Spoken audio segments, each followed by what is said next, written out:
Okay, welcome to this edition of Youth Assembly right here on Click Niger on this day, the 5th of January 2021.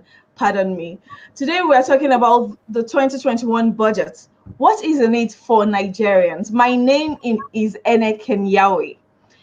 On December 31st, 2020, President Muhammadu Buhari signed the 2021 13.588 trillion naira appropriation bill into law. The budget is expected to aid the economic recovery of the country from recession partly caused by the outbreak of COVID-19 pandemic. What impact will the budget have on the lives of Nigerians? On this episode of Youth Assembly, the focus is on 2021 budget. What is in it for Nigerians? And our guests today are Mr. Joshua Olufemi. He's a data analyst. Welcome, Mr. Joshua. Thank you so much. All right. We also have Mr. Mukhtar Mudibo. He's a community engagement officer with Connected Development. Welcome, Mr. Mukhtar. Thank you for having me. Okay, so the 2021 appropriation bill has been signed into law.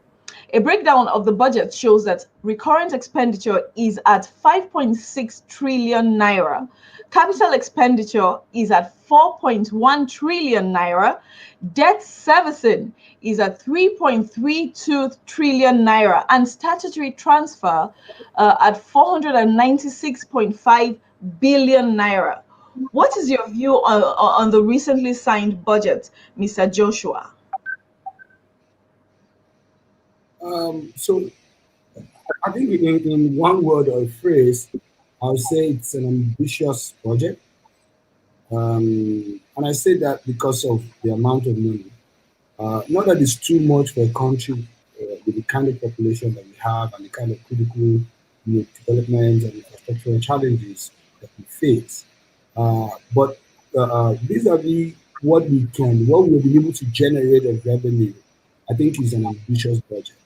And it's a what budget? I didn't get you. Ambitious budget. Okay.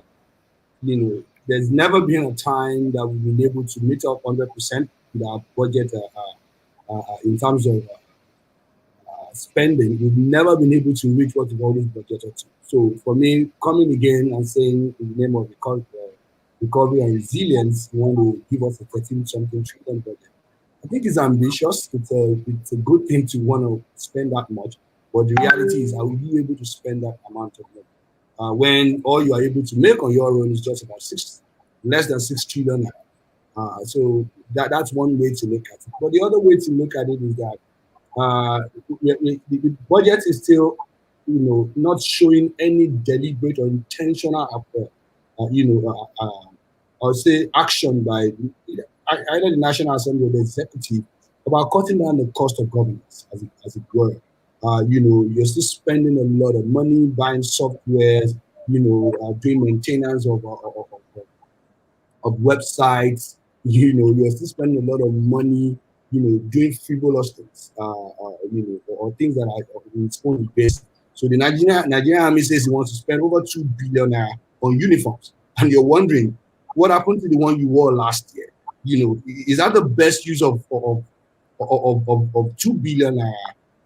Or you need more ammunitions, or you need more strategies, to fight or to combat insecurity in the country. So there's a lot of ambition and there's a lot of misplaced priorities here and there, as it were, just in summary. Okay, so Mr. Mukhtar, Mr. Joshua thinks the budget is quite ambitious. What do you think about it? All right.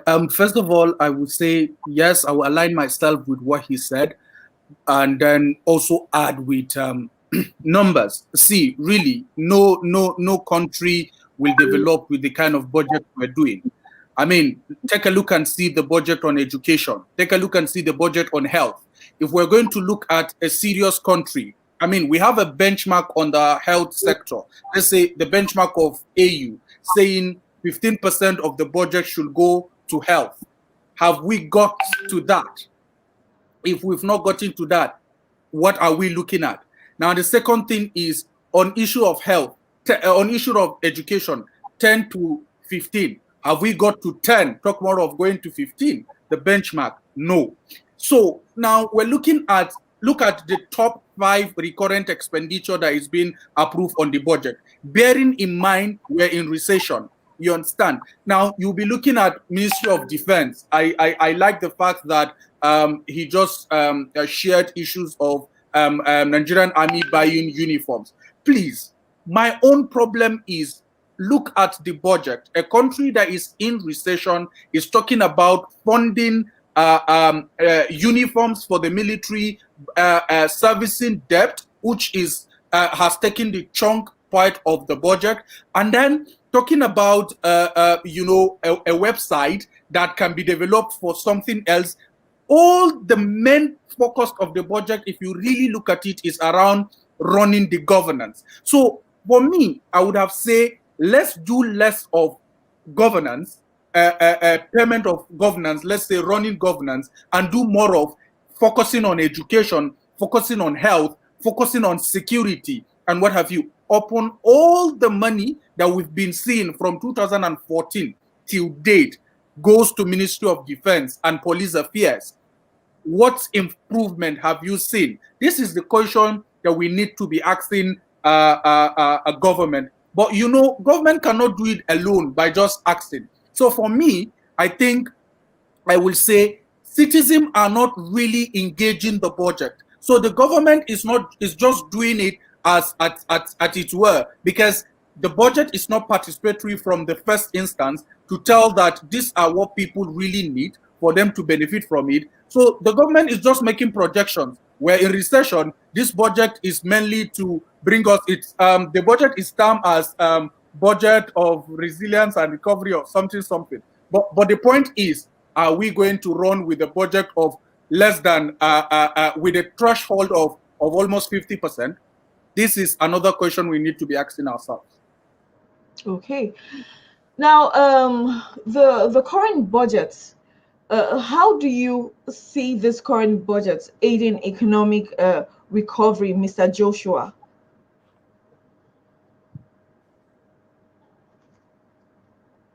Mr. Joshua, we can't hear you. So I said on paper, there are a lot of promising, budget aids that speaks to economic recovery. So for instance, about 325, billion naira is being given to the National Social Investment Fund. That's almost a third of $1 trillion naira. And that is just, looking at, the economic empowerment, SME funding. There are also, special, investments in MSMEs that you have in the budget of labor, youth and sport. So you see, there are a lot of, what I'll say, intervention, budget aids that you have within the budget that shows that if this money are well appropriated and efficiently deployed for the purposes which they are given to, you probably will see some, jump or some, ups. Sorry for using that word. Some bounce. I mean, in our economy, there's a lot of investment in infrastructure. From, if you look at the capital line items within the Ministry of Works and Housing, Ministry of Education, and Health. Of course, not to say that they are enough, but you see that there are strategic infrastructural development, and also youth empowerment, poverty alleviation initiatives that are in place. But what we've always seen, let me take you back to a report we did about a week ago, is that this money don't really get to the hands of the right persons. And when they even get to the hands of the right persons, the strategy, the approach to ensuring that there is value for money are part of the problems that we have, in the whole space. You see, having a lot of grassroots initiatives ending up in the hands of people in Abuja, Port Harcourt, Lagos, and the rest of the big cities. And they are supposed to be poverty alleviation, as it were. 50 billion of the CBN that was meant as a COVID-19 intervention for MSMEs ended up in the hands of the city guys. And those are the part of the problems. It's not just having the trillions meant for youth empowerment or for economic recovery.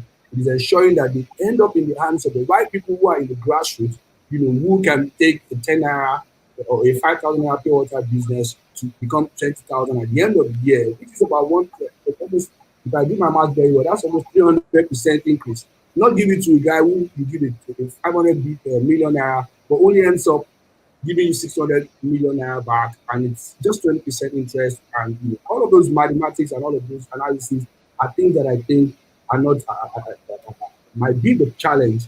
But when it comes to investment in terms of budgetary allocation, I think we have a lot of good interventions within the budget. Okay, thank you very much. Mr. Mokhtar, you seem to quite agree with some things he said. Like I saw that you were nodding. Would you like to add to that? Yeah. So my point is, I like the fact that he mentioned the issue on paper, and then he talked about the reality on ground. So for me, I mentioned earlier about participatory budgeting. So if participatory budgeting is being really implemented, people are really carried along for them to understand that this is the deficiency, this is the threshold we're looking at, and this is how we amend it. And aside that, the next thing I would like to mention is on the issue of need assessment. There is a need for government to be conducting need assessment to know what people really want or need in a particular place. Understanding local problem. I always mention this. Understanding the local problem. Nobody understand their own local problem like the people living in that particular community or in that particular region. So the beneficiaries of those particular projects, come to think of it, I'm sure Joshua will bear me witness. The kind of economy we're running is an economy that needs 10 naira, 20 naira moving around. All this moving around, movement of money from one place to another. That is the kind of economy we have. Let me give you a clear layman example. In Abuja today, if you're going to town by 8, a whole lot of hold up and traffic you witness is because everybody comes out by the same time, like 8. And then it's like our economy opens by 8 and it closes by 5. By 5, everybody is going back and you see the same hold up. So the point is, if there is no need assessment for government to really understand what people need and how will people really follow this particular thing, nothing will be done. We have the funded healthcare sector, and then COVID hit us very, very bad, like very, very hard. And then we will understand that COVID has really hit us maybe post-COVID. I pray that there should be post-COVID. We're going to understand that there is a serious problem in the kind of things we're running. If you look at our budget, we're looking at how do we intend funding the budget. It's around the oil revenue. And then what is the exchange rate today? What is oil per barrel? What are we looking at? So these are all things that I have to align myself with what Joshua said, and then add to need assessment, participatory budgeting. And on the side of citizen, I think citizens need to really get involved in governance, because without the citizen getting involved, tracking this whole thing, understanding what the government is doing, we will go nowhere rather than keep on repeating budget upon budget. The only thing we'll be seeing is a passage, presenting to the National Assembly and signing it into law. That's all we'll be seeing. Okay, thank you, Mr. Mokhtar. Well, if you're just joining us, this is Youth Assembly, and today we're talking about the 2021 budget. What is it? What is in it for Nigerians? So, okay, now looking at the benchmarks with which the 2021 budget is hinged, we see that, okay, like last year, there were quite a lot of unpredictable circumstances, especially with COVID-19. What do you think, Mr. Mokhtar, could affect the performance of the 2021 budgets? All right. First of all, like I mentioned, or like we mentioned earlier, I will not sit down and say there are a lot of things the budget will not perform well, because it's our prayer and it's a thing of joy for us to see the budget has really performed well. But if you really look at the reality on ground in the country, then there are you will understand that there are a whole lot of things that will make the budget not to really move. Now, let's not talk about the budget in question, and then begin to talk about investment. Ideally, government is to create level playing ground for investors to come in and invest, so that our youth will be employed, will get revenues and what have you. Then, as an investor coming into Nigeria, I am afraid of almost 5 to 6 things. I am afraid of people looting my property. I don't have a calculated risks, because all the risks are not even calculated. 2, I am afraid of being kidnapped. 3, I am afraid of government policies. You understand? The policies government wake up in one day and just bring out a policy that will kill the entire investment of a person. So someone will now be thinking, if this person has gone down, then why will I come and invest? This is another a point where we'll be looking at. And then on the other issue, let's think around, is there any transparency in the process of the budgeting, the implementation, and the releases? Because those 5 things that we really turn our eyes to, credibility, legitimacy, accountability, service, and power, are the major thing in our budgeting process. There's a difference between budget, implementation, and then the releases of the budget. So, we budgeted the budget, but is there priority? Is there government priority for the implementation of that thing? So for me, like I said, I will not sit down and say the budget will not perform. It's my prayer for the budget to perform. But if you really look at it, I would really love if Click Niger will be looking at what Joshua's Data Fight are bringing out on the issues of where we were, where we are, and where we're heading to. You will understand that there is a problem, because the threshold we're bringing on paper is even different with the threshold we have outside. So the reality is, for me, I don't think the budget is performing as it is supposed to perform based on data, not just like the kind of data we have. I talked about 15% from 90s. We said 15% of the budget should go to health, 10 to 15%. And then UNESCO said 10 to 15% should go to education. We've never had that.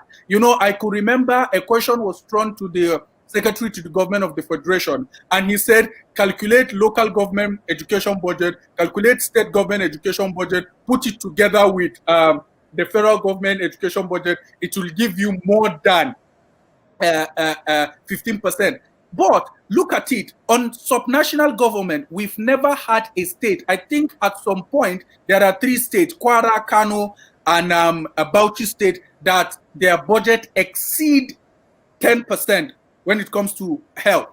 So where are we heading to? So I will not say it will not work, but really, a lot of things need to be done. Okay, thank you, Mr. Mukhtar.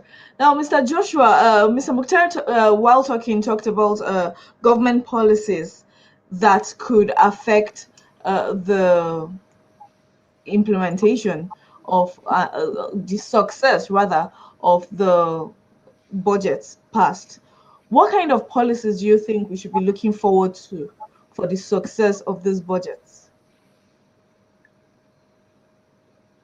So I'll look at it more from some of the things that Mukhtar had mentioned, which is creating an enabling environment. So policies that create an enabling environment is what we need. You mentioned something about being unable to calculate your risk. So you want to look at policies that strengthens security in the country. You want to look at policies that strengthen, of course, ease of doing business. And I'm not talking about the rating that you get also on paper, but does not play out in real terms. And so when people, I'll give you a very good example, beneficial ownership. We hope that by the end of this year, that is being done. When people know who is really behind the cascades of companies, it's easier for them to be able to bring in foreign direct investment into play. In the economy. The other is also, the freedom of expression, the policies that strengthen freedom of expression is very, very important. When a country seems more autocratic or repressive, to the voice of dissent, nobody wants to do business with that kind of country because it means that you're trying to, silence accountability, transparency, and good governance. And things that you can look at. Every other month, every other week, one activist, one, voice of reason or voices arrested is being, sanctioned, for just asking critical questions about good governance. So you need to look at policies that promote freedom of expression, that that enable a free and fair, economic environment, and there's security. Now you also want to look at policies. This is one thing that governments keeps using to score its card. But if you do a critical evaluation, you see that what's on paper or what is being promoted is not what you're getting. And that is the part where you're trying to promote also policies that encourage, medium and small scale enterprises to thrive, by giving them access to finance, access to their inputs, and also strengthening the value chain from say from production to consumption. As much as government is doing a lot on this, I think that they are not expanding it enough to, the grassroots communities. And there's always an incident when the rural communities are not empowered. It's always an incident on your back. Most of the people that would have called you, the four of us that are on this platform, most of your family members that have called you for New Year tips or New Year transfers are the people in the grassroots. And that's because they are not empowered. So the little you thought you made because you're closer to power, you also had to, throw it out on transfers that are not productive per se. You see, their compensations, their transfers, they are not productive in themselves. So you need to, I think that the government needs to begin to put data close to policy. Policy driven by data. Don't just give us policies based on what you read in some economic or some Harvard classes. That don't align to what goes on in the country. You see what I'm saying? So those are the issues that I think when you're talking about policy, you need to look at policies that empowers the vulnerable, the underserved. The students in Nigeria in the last almost 6-7 months, tertiary institution students, they don't even know their fate. You see what I'm saying? And so what policy are we talking about? If you say you're giving loans to some people, but you are not giving faith, some people they don't have any hope of their future in the last 6-8 months. So it's counterbalanced. It's counterproductive. You see what I mean? So policies need to look at what are the real issues of unemployment, of youth empowerment, of freedom of expression, of free and fair environment to do businesses, transparency and accountability, which is what brings in the kind of investment that can boost our revenue as well. Okay, thank you very much, Mr. Joshua. A good portion of the budget is going to debt servicing, which has not gone down quite well with many Nigerians. A lot of people have complained, especially the economic experts. I would have loved for Mr. Yisho to answer us because he is actually an economic expert, but he keeps going on and off. Now all over the world, countries borrow to fund critical projects. Why do you think the Nigerian government is getting criticized, considering Nigeria's debt to GDP ratio is within the acceptable range, and none of their lenders have come out to complain that they are defaulting? Mr. Mukhtar.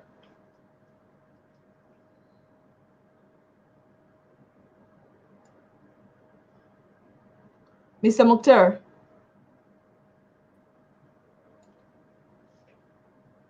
Mr. Mukhtar? Yeah, so first of all, I will say I like the statement that you make around all over the world. Countries borrow to fund critical projects. Are we borrowing to fund critical projects? Is a question that we need to be asking ourselves. If we borrowed, have you seen what we've borrowed, how we've borrowed it, and then what are the what do you call it? What are the reasons for borrowing? Because really, I need you to understand one thing. We always sit down here, both government, civil society organization, and the citizen, sit down and talk about fake news. Fake news is thriving because the real news is not out there. You understand? So my point here is we don't even know as citizens, the borrowing affects us. But we don't know how the government negotiates the borrowings. We don't know what government collects. You understand? What I don't know. I'm looking for this word to use. What what's this word? What and what is being enshrined for them to pass before getting that borrowing. Now, if you keep that aside, then after accessing the loans and what have you, are we having a clear roadmap of how we intend paying that borrowing? No. That is why on daily basis, on each and every year, we sit down here and service our loan.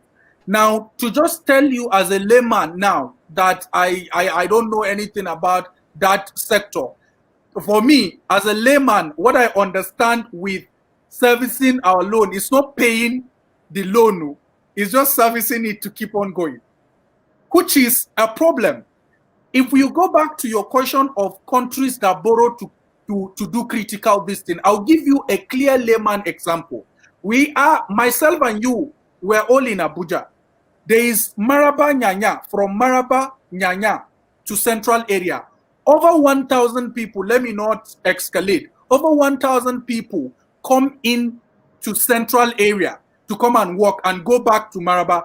We have a government that think to do a railway from a central area to the airport is better than doing a railway from Maraba Nyanya to Abuja. So what I want you to understand is we are borrowing, but where we're putting the money is in a place where we cannot even bring it back. Because the reality is, if you put that railway from Maraba Nyanya to here, do you know how many would... I tried following that trend once. We were only 6 in the entire coach, and we paid 1,000 to central area.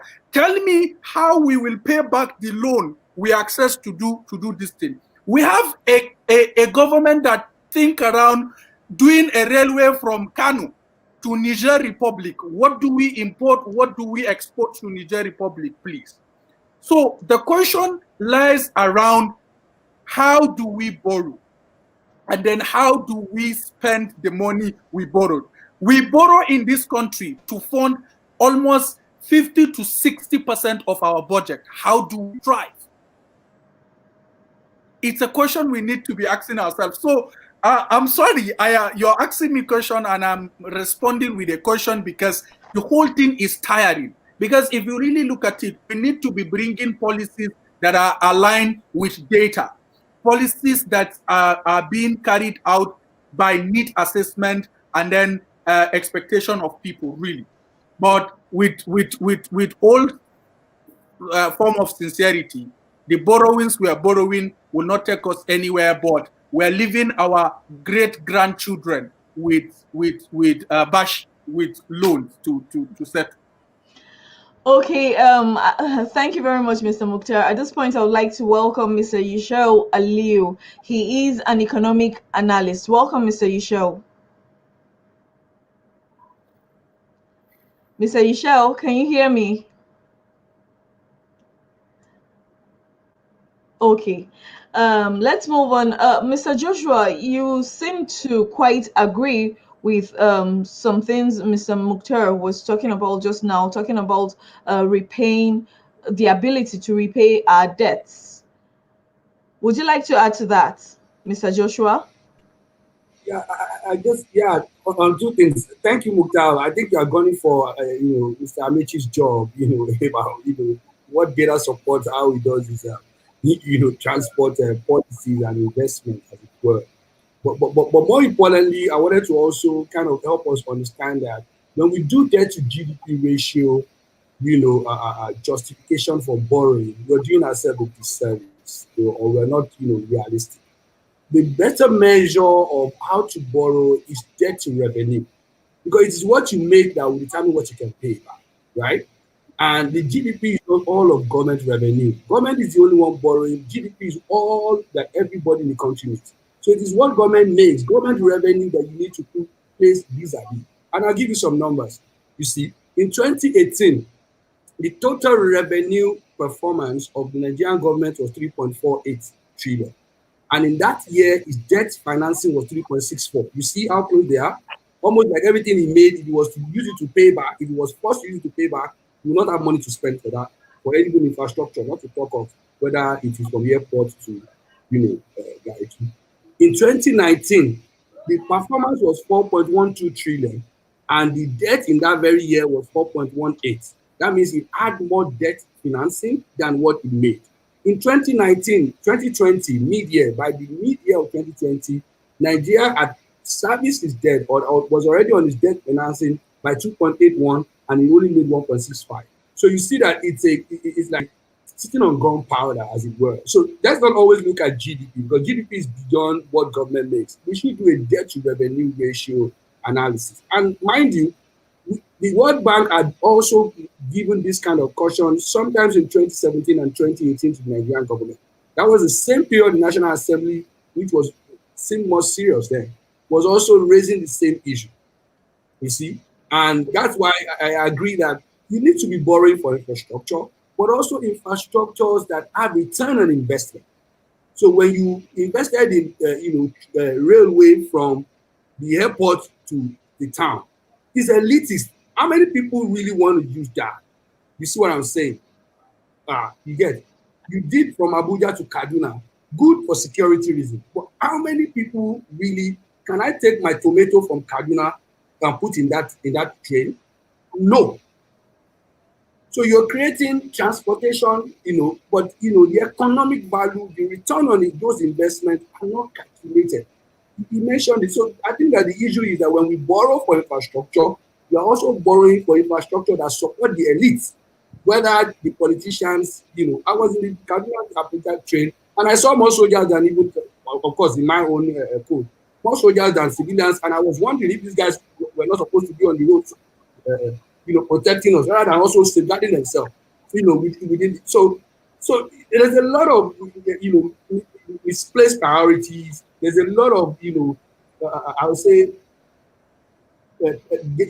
investments that are not calculated based on data. We need to begin to use data to drive, our argument for whether we need to borrow more, or our argument. So we borrowed a lot of money now for COVID-19, but did they go to infrastructural development of the health sector, or just to buy, hand sanitizer for 5,000 when everyday Nigerian is buying for 500? So you see, those kind of issues are the real issues. We spend money more on operation overheads and recurrent, not on capital. And when we spend on capital, we spend on the elites who probably can even afford these things, and forget the grassroots. The 40 million Nigerians that are living on less than $1 a day. We're not looking at bringing them out of that car. And those are some of the people that are gunning us down, kidnapping us, and using it as their own daily debt. Okay. Thank you very much, Mr. Joshua.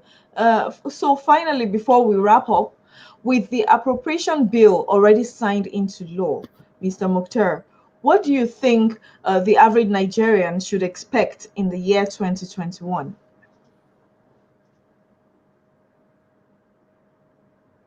Mr. Mukhtar?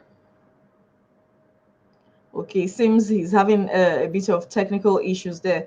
Mr. Joshua, back to you. What do you think the average Nigerian should expect in the year 2021 with the appropriation bill signed into law? I think we should expect, dividends of, the big numbers, commensurate to how much engagement that we put into the budget implementation. So what I'm trying to say is, it is how much of the results that we're able to get in holding government to account, or demanding, the dividends of, the budget, that will determine what we will get.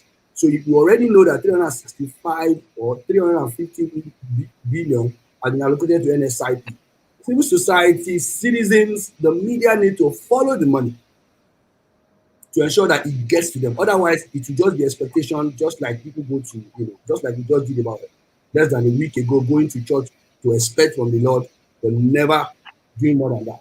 So I think that citizen engagement is important. I think that the anti-corruption agencies should, for once, be independent and ensure that they watchdog the implementation of the budget. And I also think that citizens should just expect as much as realistic, deliberate, and smart their government can be in moving things, in moving money around to better their law. But much more, trust me, I think we probably won't have much to expect than what we had in, say, 2018, 2019. Mind you, just still dealing with recession. COVID is still much around. The price of oil is still, so there are still these issues that are hovering around us. And so the citizens should just, maybe borrow the word of the budget, be more resilient, you know, and expect as much as they give to demanding accountability and following. Okay, thank you very much, Mr. Joshua Olufemi. Now, Mr. Mukhtar, what's your last word for Nigerians today? What should they expect with the appropriation bill signed into law for the year 2021? Okay. In as much as I don't want to say it's a normal game that will continue playing, but we're going to really suffer from it because we're in recession and COVID is hitting us very, very bad. I would say let's keep government engagement, and then let our governments begin to think around how they can bring in policies and data together, and as well as let's run with the government and win together. For me, government bringing in a fighting fake news by releasing the real news and allowing people that are holding them accountable to hold them accountable so that they provide service and have power over us, but adjudicate us with power with, not power over. They have their own power, we have our own power. Let's maintain our own power and have more of government engagement, citizen engagement, and then enjoy the dividend of democracy if possible. And let's run and win together. Okay, thank you very much, Mr. Mukhtar Halilu Modibo. It's been a pleasure having you and Mr. Joshua Olufemi on the show this morning, Youth Assembly, today, the 5th of January 2021, talking about what is in need. That's the budget for 2021 for Nigerians. Thanks for being with us. My name is Ene Kenyawe. And if you haven't followed us on Facebook, what are you waiting for? On Facebook, we're there at Click Niger. On Twitter, Click Niger1. And on YouTube, Click Niger. Thanks for being with us. Bye-bye. Bye.